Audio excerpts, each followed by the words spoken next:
so I'm going to go over how to write the complete ionic and net ionic forms of an equation. So we know that this is a double replacement reaction, which basically means that the first part of the first reactant is going to match up with the second part of the second reactant, and the first part of the second reactant is going to match up with the second part of the first reactant. That sounds confusing, but let's just do it. So the products are going to be K. The first part is going to go with this NO3 because it's the second part. So that's going to be KNO3. Okay, K is a group 1 element, so it's +1.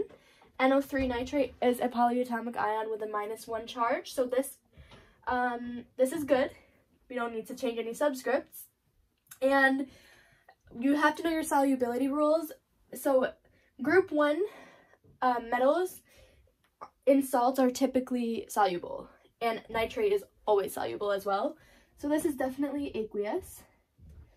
Okay, and now Al in the second reactant is going to go with the second part of the first reactant, PO4. All right, AlPO4. Okay, so PO4 is a 3-, and Al is a 3+, so this one is actually good too. But you need to know that phosphates in salts are typically insoluble, and I think aluminum usually is too. I don't know.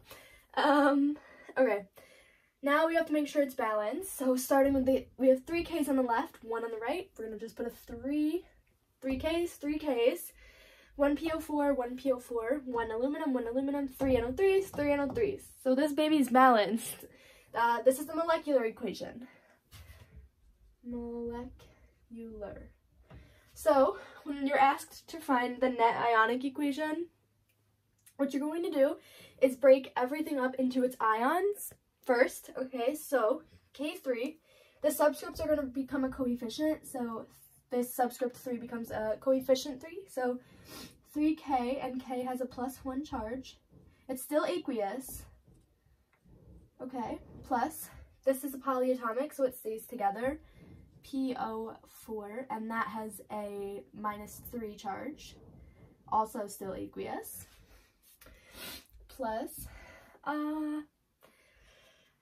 so this is going to be aluminum, and aluminum has a +3 charge. Still aqueous. Plus, so since we have a subscript 3 with the NO3, we're going to do a 3 NO3, and that's a -1. Still aqueous. Yields. So we're going to say we have 3 Ks because of this coefficient.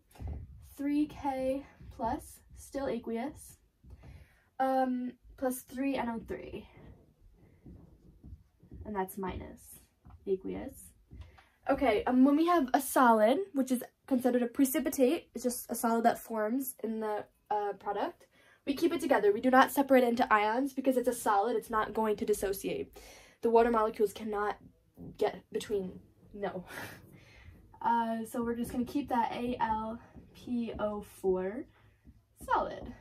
All right, now, and this is the complete ionic equation. We have this huge thing, all the ions, but in order to write the net ionic, you just want to have the elements or the ions that form the solid, okay? So what you have to do is, if you have something that's the same on both sides, you just cancel them out. So right here, we can see we have a 3K plus aqueous. We also have the same thing right there, 3K plus aqueous. And we have 3 NO3 minus aqueous. Well, we have a 3 NO3 minus aqueous. Do we have anything else different? We have a PO4 and an Al, but over here, this forms one compound and it's a solid, so that's not considered the same. These are considered spectator ions because they don't form this final precipitate. They don't participate in the reaction. They stay exactly the same. No change. They're just watching the reaction occur. They're spectators to the show. So the final, the net ionic equation, you're just going to carry the things that you did not cross out down. So PO4, 3 minus, aqueous, plus Al, 3 plus, aqueous, yields AlPO4, oopsie, I'm so sorry, LPO4 solid. And I just like to make sure it's still balanced. 1, 1, 1, 1. I hope that helped. Sorry, I'm kind of frazzled.